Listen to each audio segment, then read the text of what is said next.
ભાજપના પીઠ નેતા લાલકૃષ્ણ અડવાણીને ભારત રત્ન એવોર્ડ આપવાની જાહેરાત કરાઈ છે। પીએમ મોદીએ આ વિશે ટ્વીટ કરી જાણકારી આપી। વડાપ્રધાન મોદીએ સોશિયલ મીડિયા પ્લેટફોર્મ એક્સ પર પોસ્ટ કરીને જણાવ્યું કે ભારતના વિકાસમાં તેમનું યોગદાન ખૂબ જ યાદગાર છે। જમીની સ્તર પર તેમના સામાજિક કામગીરીની શરૂઆત થઈ હતી અને ત્યાંથી તેમણે દેશના ઉપવડાપ્રધાન સુધીની જવાબદારી સ્વીકારી। પીએમ મોદીએ ટ્વીટમાં જણાવ્યું કે મને આ વાત જણાવીને ખૂબ જ ખુશી થઈ રહી છે કે લાલકૃષ્ણ અડવાણીને ભારત રત્નથી સન્માનિત કરવામાં આવશે।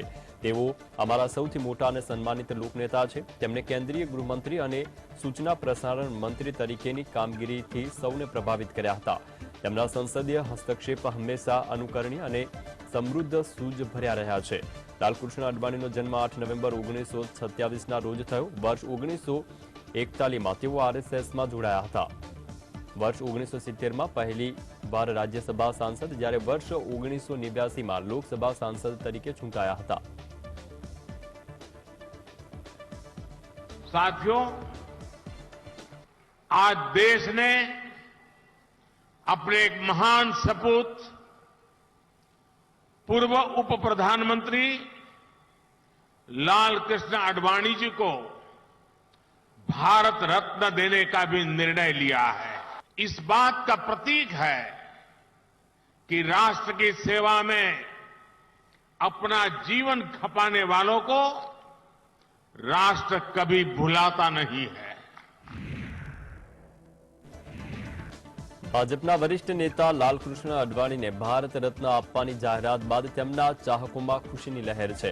પીએમ મોદીએ આને પોતાના માટે ભાવનાત્મક ક્ષણ ગણાવી છે। અડવાણીના પરિવારે પણ આ અંગે ખુશી વ્યક્ત કરી અને મીડિયાને શુભેચ્છા પાઠવી હતી। ભાજપના દિગ્ગજ નેતાઓ નિવાસસ્થાનનો વિડીયો જાહેર કરાયો છે। વિડીયોમાં લાલકૃષ્ણ અડવાણી તેમની પુત્રી પ્રતિભા અડવાણી સાથે જોવા મળ્યા। સર્વોચ્ચ નાગરિક સન્માનની ઘોષણા પછી બંને હાથ જોડીને મીડિયાનું અભિવાદન કરતા પણ જોવા મળ્યા હતા। લાલકૃષ્ણ અડવાણીને ભારત રત્ન આપવાની જાહેરાત પર તેમની પુત્રી પ્રતિભા અડવાણીએ ખુશી વ્યક્ત કરી। તેમણે કહ્યું છે કે આજે તેમની માતાને ખૂબ જ મિસ કરી રહ્યા છે। લાલકૃષ્ણ અડવાણીના જીવનમાં તેમનું બહુ મોટું યોગદાન હતું। પુત્રી પ્રતિભાએ કહ્યું છે કે જ્યારે તેમને પિતાને ભારત રત્ન આપવાની જાહેરાત વિશે જાણકારી મળી તો તેઓ ખૂબ જ ખુશ થયા। તેમણે કહ્યું છે કે તેમણે પોતાનું સમગ્ર જીવન દેશની સેવામાં વિતાવ્યું છે। दादा बहुत खुश हैं। मैंने जब दादा को बताया, मुझे पता लगा और मैंने दादा को बताया तो वो बहुत ही खुश थे। जीवन में उन्होंने अपना पूरा जीवन देश की सेवा में लगाया। इसके लिए वो बहुत खुशगुजार हैं। प्रधानमंत्री श्री नरेंद्र मोदी का धन्यवाद करते हैं और देश की जनता का जिनसे वो असीम प्रेम करते हैं उनका भी बहुत धन्यवाद करते हैं कि जीवन के इस पड़ाव पर उनको इतना बड़ा देश का सबसे सर्वोच्च सम्मान मिला। લાલકૃષ્ણ અડવાણીને ભારત રત્ન આપવાની જાહેરાત કરીને નરેન્દ્ર મોદીએ સૌને આશ્ચર્યમાં મૂકી દીધા છે। મોદી સરકારે થોડા સમય પહેલા બિહારના ભૂતપૂર્વ મુખ્યમંત્રી કર્પૂરી ઠાકુરને ભારત રત્ન આપવાની જાહેરાત કરી હતી। તે જોતા નજીકના ભવિષ્યમાં કોઈ બીજા મહાનુભાવને ભારત રત્ન આપવાની જાહેરાત કરાશે તેવી કોઈ આશા નહોતી। મોદી સરકારના શાસનકાળમાં ભારત રત્ન મેળવનાર અડવાણી ત્રીજા હિન્દુવાદી રાજકારણી છે। આ પહેલા મોદી સરકારે 2015માં અટલ બિહારી વાજપેયીને ભારત રત્નથી નવાજવામાં આવ્યા હતા, જ્યારે નાનાજી દેશમુખને 2019માં ભારત રત્ન આપવામાં આવ્યો। અડવાણીને ભારત રત્ન અપાતા ભાજપમાં જે જૂની પેઢી છે તેમાં મોટી ખુશી છે। અડવાણીને ભાજપને મજબૂત કરવામાં અને હિન્દુવાદી વિચારધારાને પ્રબળ બનાવવા મહત્વનું યોગદાન આપ્યું છે। ભાજપના નેતા માને છે કે તેઓ અત્યાર સુધીના સૌથી મજબૂત અને સક્ષમ નેતા રહ્યા છે। 1980માં ભાજપની સ્થાપના પછી અડવાણી, વાજપેયી અને મુરલી મનોહર જોશીની ત્રિપુટી ભાજપની ઓળખ હતી। આ પૈકી હવે જોશી બાકી રહ્યા છે, જેથી તેમને પણ ભવિષ્યમાં સન્માન અપાશે તેવો તેમનો મત છે।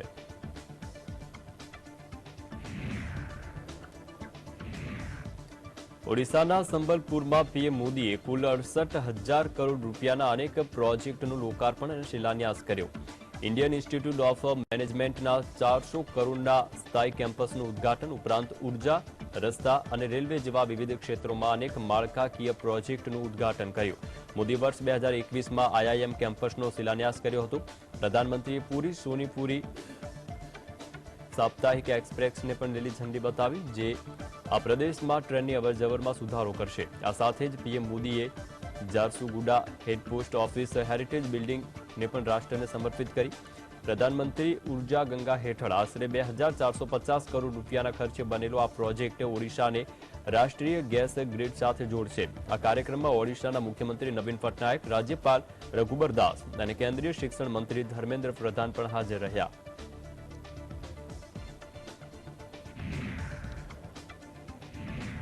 ભાજપે આમ આદમી પાર્ટીના ધારાસભ્યને 7 ધારાસભ્યોને 25-25 કરોડ રૂપિયા આપવાની ઓફર કરી હોવાનો આક્ષેપ કરીને અરવિંદ કેજરીવાલ હવે ફસાયા છે।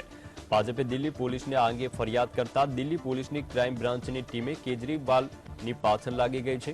પોલીસ શુક્રવારે કેજરીવાલના ઘરે પહોંચી હતી। ક્રાઇમ બ્રાન્ચની ટીમ શુક્રવારે કેજરીવાલ અને આતિશીના ઘરે જઈને નોટિસ બજાવી છે। બંને નેતા તેમના ઘરે નહોતા, તેથી પોલીસ પાછી ફરી।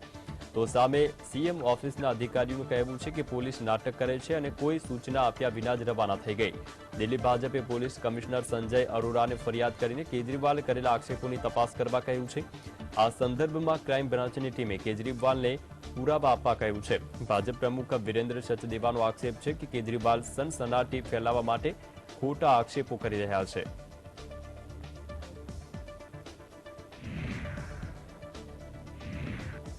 દિલ્હીમાં ભાજપ અને આમ આદમી પાર્ટી વચ્ચે રાજકારણ ગરમાયું છે। આ વખતે દિલ્હીના મુખ્યપ્રધાન અને આમ આદમી પાર્ટીના વડા અરવિંદ કેજરીવાલ પર તેમનો દાવ ઉલટો પડશે તેવું લાગી રહ્યું છે।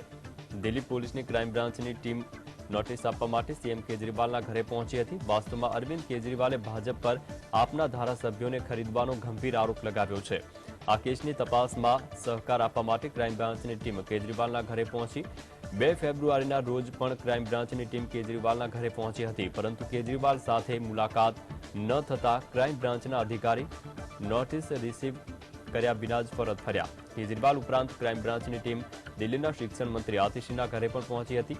સીએમ કેજરીવાલે ટ્વીટ કરીને ભાજપ પર આપના 21 ધારાસભ્યને ખરીદવાનું કાવતરું ઘડવાનો આરોપ લગાવ્યો। તે જ સમયે શિક્ષણ પ્રધાન આતિશીએ પણ એક પ્રેસ કોન્ફરન્સમાં દાવો કર્યો હતો કે ભાજપે દરેક ધારાસભ્યને 25-25 કરોડ રૂપિયાની ઓફર કરી। તેમની પાસે આની ઓડિયો ક્લિપ છે। તે સમય આવશે ત્યારે તેને જાહેર કરવામાં આવશે। शराब के घोटाले के भ्रष्टाचार को बचाने के लिए, उससे ध्यान भटकाने के लिए भारतीय जनता पार्टी पर झूठे आरोप लगाते हैं। ईडी 5 बार उनको सम्मन देती है, उसका सामना नहीं करती है। वो अपने जिन मंत्रियों को ईमानदारी का सर्टिफिकेट देते हैं वो आज जेल में है, उनके उप मुख्यमंत्री, उनके सांसद जेल में है। और देश की जनता आम आदमी पार्टी का असली चेहरा जान चुकी है कि वो भ्रष्टाचार भी करते हैं और झूठ भी बोलते हैं। केजरीवाल जी को जवाब देना चाहिए, सबूत देने चाहिए, नहीं तो एक बार फिर भारतीय जनता पार्टी और देश से माफी मांगनी चाहिए। મહારાષ્ટ્રના થાણે જિલ્લામાં 2 ફેબ્રુઆરી મોડી રાત્રે એક પોલીસ સ્ટેશનની અંદર ફાયરિંગની ઘટના બની હતી। આ ફાયરિંગમાં 2 લોકો ઘાયલ થયા, જેમને હોસ્પિટલ દાખલ કરાયા છે। ગોળીબારની આ ઘટના ઉલ્હાસનગર પોલીસ સ્ટેશનમાં ભાજપના ધારાસભ્ય અને શિવસેના શિંદે જૂથના નેતા વચ્ચે અથડામણ બાદ બની। પોલીસે આ મામલે તપાસ શરૂ કરી છે।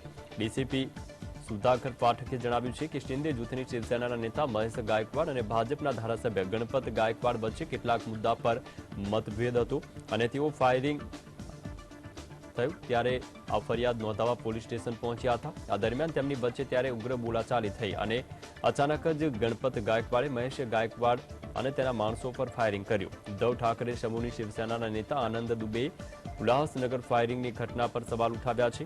મહારાષ્ટ્રમાં જંગલ રાજ બનાવવામાં આવી રહ્યું છે। આનંદ દુબેએ કહ્યું કે આ દુર્ભાગ્યપૂર્ણ છે કે ધારાસભ્યને લાખો લોકોના કલ્યાણ માટે કામ કરવાની જરૂર છે, તે લોકો ગોળીઓ મારી રહ્યા છે। 3 એન્જિન સરકારમાં 2 પક્ષના નેતાઓ લડી રહ્યા છે અને એકબીજાને મારવાનો પ્રયાસ કરી રહ્યા છે। એક અર્થમાં બંને એન્જિન ફેલ થઈ ગયા છે। આપણું રાજ્ય કઈ દિશામાં આગળ વધી રહ્યું છે? શું આ જંગલ રાજ જેવું નથી?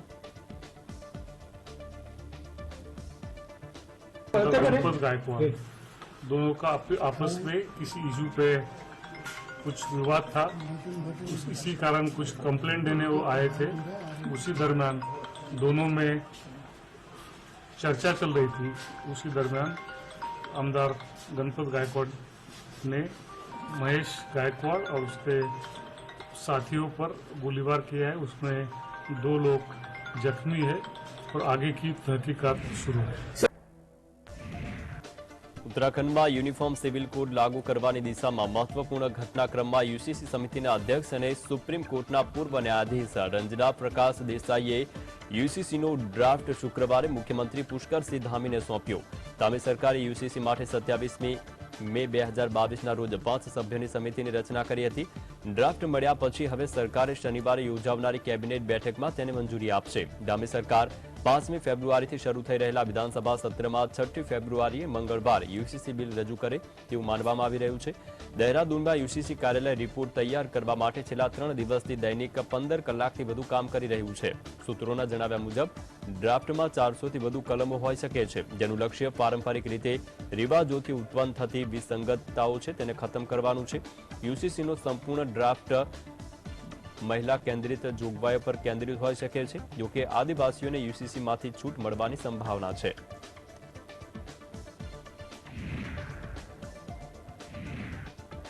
રાહુલ ગાંધીની આગેવાનીમાં કોંગ્રેસની ભારત જોડો ન્યાય યાત્રા ઝારખંડના પાકુડ પહોંચી. ત્યાં ભાજપના સાંસદ નિશિકાંત દુબેએ આ બાબતે પ્રતિક્રિયા આપી. 2 દિવસ માટે ભારત જોડો ન્યાય યાત્રા માટે લોકસભા મત વિસ્તાર કોરડામાં છે. મારી પાસે પ્રાપ્ત માહિતી પ્રમાણે રાહુલ બાબા બૈજનાથ મંદિરના દર્શન કરવા જઈ શકે છે. મેં બધા પૂજારીઓને રાહુલ ગાંધીનું સ્વાગત કરવા અને તેમને ભેટ આપવા કહ્યું છે.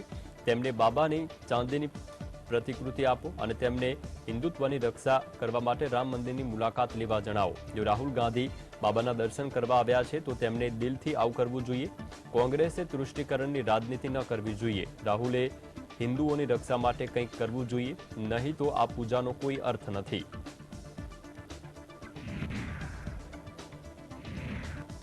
ઝારખંડના પૂર્વ મુખ્યમંત્રી હેમંત સોરેનની ધરપકડ વિશે વાત કરતા સુપ્રીમ કોર્ટના વરિષ્ઠ વકીલ કપિલ સિબ્બલે જણાવ્યું છે કે દેશના ઇતિહાસમાં કદાચ આ પહેલી ઘટના બની હશે કે જ્યારે સિટિંગ સીએમની ધરપકડ કરવામાં આવી હોય. સિબ્બલે દાવો કર્યો છે કે આ સરકાર ઈચ્છે છે કે કોઈ પણ વિપક્ષનો મુખ્યમંત્રી સીએમ પદ પર ના રહે.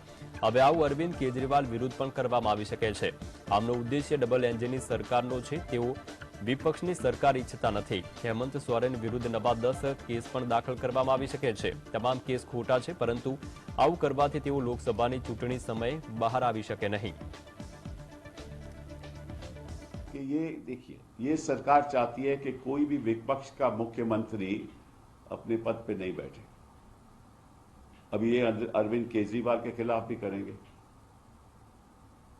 आपको मुझे मालूम है कि इनका मकसद ये है कि डबल इंजन सरकार होनी चाहिए, कोई विपक्ष की सरकार होनी ही नहीं चाहिए. अब होगा क्या, जब हेमंत जी वहां गिरफ्तारी में होंगे तो 10 केस और इन पे ऊपर थोप दिए जाएंगे और सब बनावटी केस हैं. ये भी बनावटी केस है. 10 थोप दिए जाएंगे और वो निकलेंगे नहीं, ताकि जब 2024 का इलेक्शन हो तो फायदा भाजपा को. બિહારમાં નીતિશ કુમારે મંત્રીઓને ખાતાની ફાળવણી કરી અને સાથે જ જીતનરામ માંઝીને અસંતોષ વ્યક્ત કર્યો છે. માંઝીના પુત્ર સંતોષ સુમનને SC/ST કલ્યાણ મંત્રાલય અપાયું છે. માંઝીનું કહેવું છે કે તેમની પાર્ટી બહેતર મંત્રાલયની હકદાર છે. માંઝીએ પોતાની પાર્ટીને વધુ એક ધારાસભ્યને મંત્રીપદ આપવાની માંગ કરી છે. માંઝીનો દાવો છે કે આરજેડી કોંગ્રેસ મહાગઠબંધન પોતાને મુખ્યમંત્રી પદ આપવા તૈયાર હતું. કોંગ્રેસ પ્રદેશ પ્રમુખ અવધેશસિંહ મુખ્યમંત્રી પદની ઓફર સાથે પોતાને મળવા આવ્યા હતા, પણ પોતે ભાજપને વચન આપ્યું હોવાથી એનડીએમાં જ રહ્યા છે. આ વફાદારી પછી પણ પોતાની પાર્ટીને બીજું મંત્રીપદ ન અપાય તો એ અન્યાય કહેવાશે. ભાજપના નેતા માંઝીની માંગણીને હાસ્યાસ્પદ ગણાવી રહ્યા છે. તેમનું કહેવું છે કે માત્ર 4 ધારાસભ્યો ધરાવતી માંઝી ભાજપને દબાવવાની કોશિશ કરી રહ્યા છે, પણ તેમની હાલત મુકેશ શાહની જેવી થશે. ભાજપે સતત દબાણ કરતા સાહનીને 4 ધારાસભ્યને ભાજપમાં ભેળવી દીધા હતા.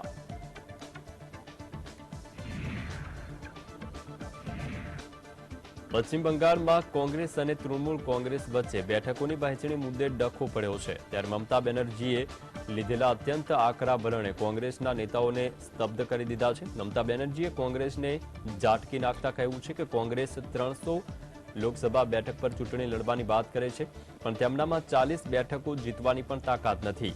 મમતાએ તો કટાક્ષ કર્યો છે કે કોંગ્રેસે તૃણમૂલ કોંગ્રેસ કે બીજા પક્ષો સાથે લડવાના બદલે ભાજપને ઉત્તર પ્રદેશ અને મધ્યપ્રદેશમાં હરાવીને બતાવવું જોઈએ. મમતાના પ્રહારો ચમચમી જવાય એવા છે, પરંતુ કોંગ્રેસના ઘણા નેતા તેને વાસ્તવિક માને છે. કોંગ્રેસ અને ભાજપ વચ્ચે સીધી ટક્કર છે. તેવા રાજ્ય પર વધારે ધ્યાન આપીને ભાજપને હરાવવા માટે પ્રયત્ન કરવાના બદલે કોંગ્રેસ ઉત્તર પ્રદેશ, પશ્ચિમ બંગાળ સહિતના રાજ્યમાં પોતાની તાકાત વેડફી રહી છે અને તે વાત સાથે અનેક નેતા સંમત છે.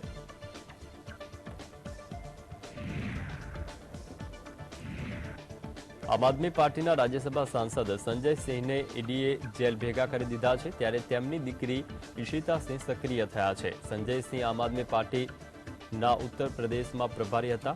ઈશિતા યુપીમાં સભાઓ કરીને આમ આદમી પાર્ટીના કાર્યકર્તાઓને ઉત્સાહિત કરી રહ્યા છે. આપના સૂત્રોનો દાવો છે કે આમ આદમી પાર્ટી ઈશિતા સિંહને ઉત્તર પ્રદેશની સુલતાનપુર લોકસભા બેઠક પરથી ચૂંટણીના મેદાને ઉતારશે.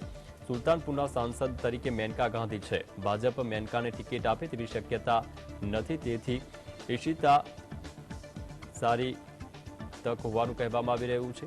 સંજયસિંહ દર વર્ષે સુલતાનપુરમાં આઝાદ સેવા સમિતિનો વાર્ષિક ઉત્સવ યોજતા હતા. સંજય જેલમાં હોવાથી ઈશિતાએ આ કાર્યક્રમ યોજ્યો હતો, જેમાં આપના ઘણા દિગ્ગજ નેતા હાજર રહ્યા. ઈશિતા સિંહ મનોરંજન જગત સાથે જોડાયેલા છે. અનુભવ સિંહાની મુલ્ક ફિલ્મમાં અભિનય કરી ચૂકેલી ઈશિતા સંખ્યાબંધ હિન્દી અને પંજાબી મ્યુઝિક વિડીયોમાં પણ કામ કરી ચૂકી છે.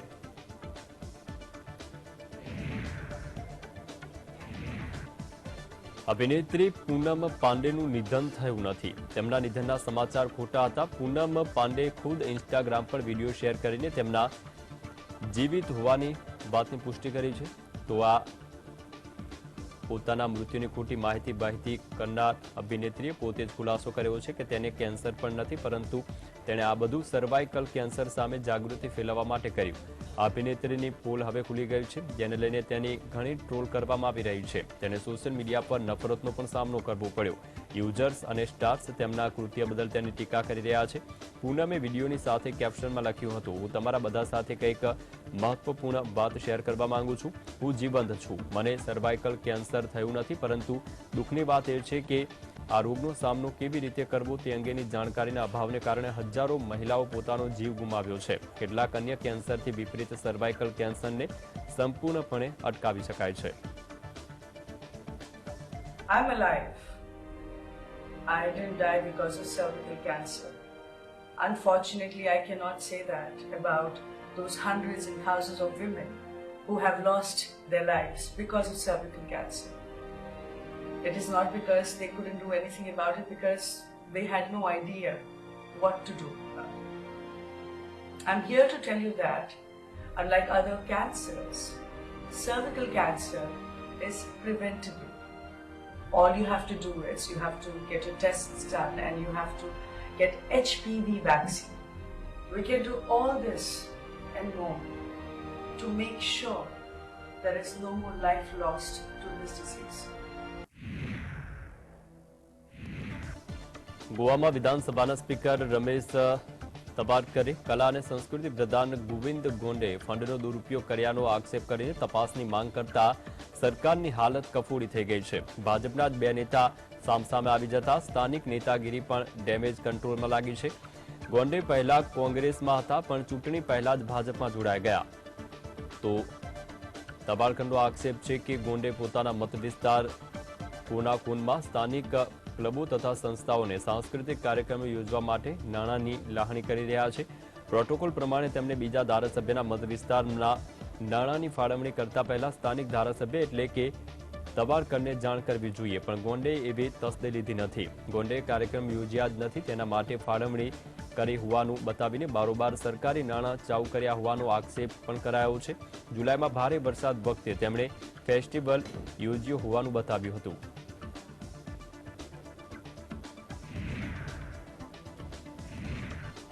હિમાચલ પ્રદેશના સોલન જિલ્લામાં સ્થિત એક પરફ્યુમ ફેક્ટરીમાં ભીષણ આગ લાગવાના અહેવાલ છે. અકસ્માતમાં 31 લોકો ઘાયલ થયા છે. 5 ફાયર ટેન્કર ઘટના સ્થળે હાજર છે અને આગ પર કાબુ મેળવવાના પ્રયાસ કર્યા. આ પરફ્યુમની ફેક્ટરી નાલાગઢના જર્મજારી પાસે આવેલી છે. સ્વાસ્થ્ય મંત્રી ધનીરામ અને અન્ય અધિકારી ઘટના સ્થળે પહોંચ્યા અને રાહત કાર્યની દેખરેખ શરૂ કરાઈ છે. ઘાયલોને હોસ્પિટલ ખસેડવામાં આવ્યા છે. જો કે આગ કયા કારણસર લાગી તેનું કારણ હજુ જાણવા મળ્યું નથી. હિમાચલ પ્રદેશના ડીજીપી સંજય કુંડુએ કહ્યું છે કે આ એક પરફ્યુમ ફેક્ટરી છે અને અહીં કેમિકલ અને ઇથાઇલ આલ્કોહોલનો ઉપયોગ થતો હતો, જેના કારણે અહીં આગ પર કાબુ મેળવવો થોડું મુશ્કેલ બની ગયું.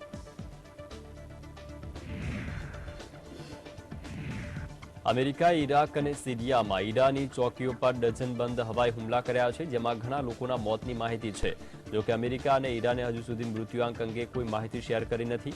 ગયા અઠવાડિયામાં જોર્ડનમાં ડ્રોન હુમલામાં 3 અમેરિકી સૈનિકના મોત થયા હતા, જેનો બદલો લેવા અમેરિકાએ કાર્યવાહી કરી છે. અમેરિકાએ પહેલેથી જ હુમલાને લઈને ચેતવણી જાહેર કરી હતી. જોકે તેમણે આ હુમલો ક્યારે અને ક્યાં થશે તેની કોઈ માહિતી આપી ન હતી. હવે યુએસએ ઇરાક અને સિરિયામાં ઈરાન સમર્થિત મિલિશિયા અને ઈરાની રિવોલ્યુશનરી ગાર્ડ દ્વારા ઉપયોગમાં લેવાતી ડઝનેક પોસ્ટને નિશાને બનાવી છે. આ હુમલાઓમાં અનેક લોકોના મોત થયાનું સામે આવ્યું છે.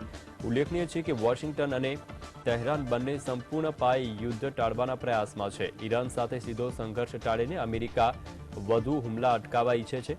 અમેરિકાના પ્રારંભિક હુમલાઓમાંથી કોઈ પણ ઈરાની પ્રદેશ પર ન હતું.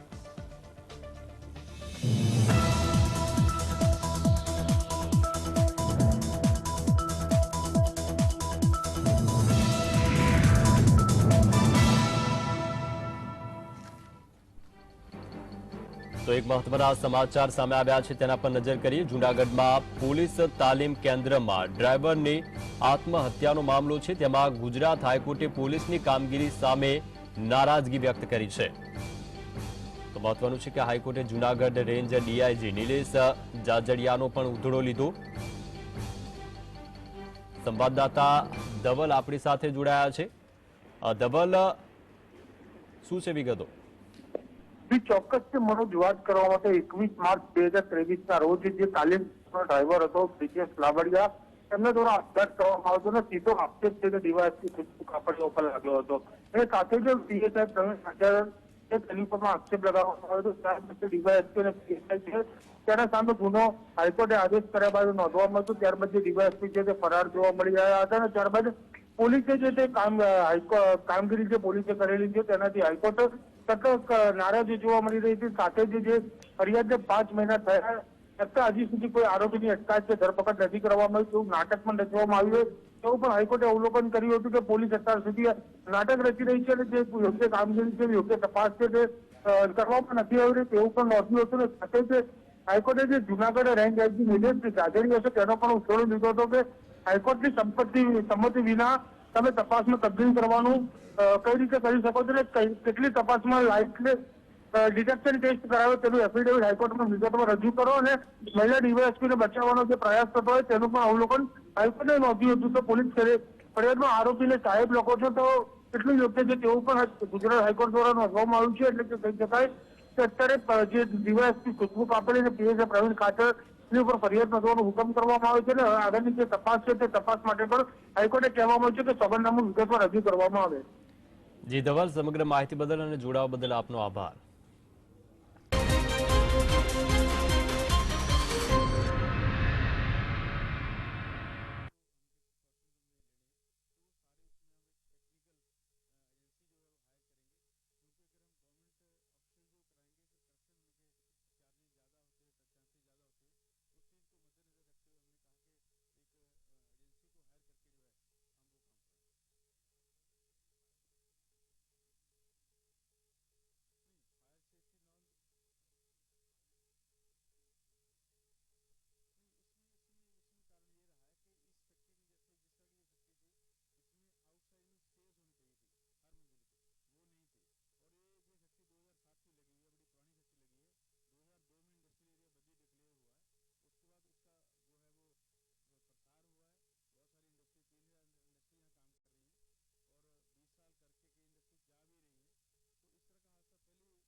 હેડલાઇન પ્રેઝન્ટેડ બાય પતંજલિ દંત કાંતિ ટૂથપેસ્ટ, સંપૂર્ણ મોઢાના સ્વાસ્થ્યનું સત્ય.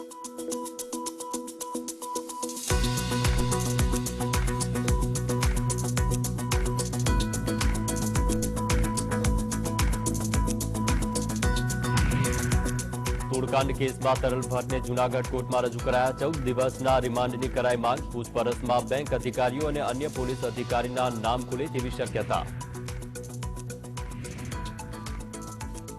લોકસભા ચૂંટણી પહેલા કોંગ્રેસના ગઢમાં ગાબડું ભૂપત ભાયણી અરવિંદ લાડાણી તેમના સમર્થકો સાથે જોડાયા ભાજપમાં સીઆર પાટીલે ખેસ પહેરાવી કર્યું સ્વાગત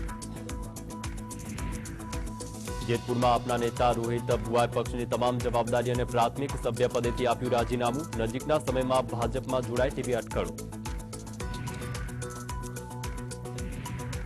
મહારાષ્ટ્રના થાણેમાં શિંદે જૂથના નેતા મહેશ ગાયકવાડ પર ફાયરિંગથી ચકચાર ભાજપના નેતા ગણપત ગાયકવાડ પર આરોપ ગણપત અને તેના સાગીરથની ધરપકડ ભાજપના દિગ્ગજ નેતા લાલકૃષ્ણ અડવાણીને મળશે ભારત રત્નનું સન્માન પીએમ મોદીએ ટ્વીટ કરી આપી માહિતી રામ મંદિર નિર્માણમાં અડવાણીની મહત્વની ભૂમિકા બિહારમાં એનડીએ સરકારમાં મંત્રાલયોની ફાળવણી નીતિશ કુમાર પાસે રહેશે ગૃહ વિભાગ તો ડેપ્યુટી સીએમ સમ્રાટ ચૌધરીને મળ્યું નાણાં વિભાગ